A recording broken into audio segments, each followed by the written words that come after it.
गेल्या 1.5 वर्षाचा माझा इन्व्हेस्टमेंट प्रवास आहे. पण हे काय एवढे सुद्धा मला रिटर्न मिळाले नाहीयेत आणि काही स्कीम मध्ये तर चक्क निगेटिव्ह रिटर्न्स मिळाले. माझ्या इन्व्हेस्टमेंट मी बरोबर केल्यात ना? माझ्यासाठी निवडलेल्या स्कीम चांगल्या आहेत ना? का त्या बदलायला हव्यात? ह्या आणि अशा अनेक प्रश्नांची उत्तरं देण्यासाठीच आम्ही नुकताच 10 ऑक्टोबर रोजी एक वेबिनार घेतला, ज्याचं नाव होतं 1.5 साल मार्केट का हाल. या मुद्द्यांवर डिटेल चर्चा करण्यात आली.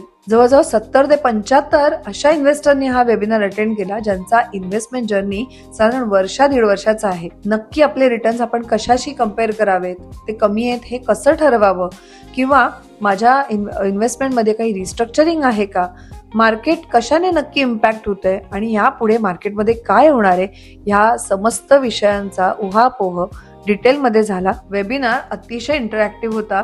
सगळ्यांना आपल्या प्रश्नांची उत्तरं मिळाली ही खात्री करूनच या वेबिनारची सांगता झाली, आणि ती सुद्धा एका अतिशय समृद्धीच्या सुंदर मंत्राने.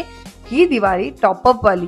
या समृद्धी मंत्राचा नक्की अर्थ तरी काय, किंवा टॉपअप नक्की कशात करायचं, कधी करायचं, हे प्रश्न जर तुम्हालाही पडले असतील तर अर्थात तुम्हाला माहिती आहे कोणाला कॉन्टॅक्ट करायचं.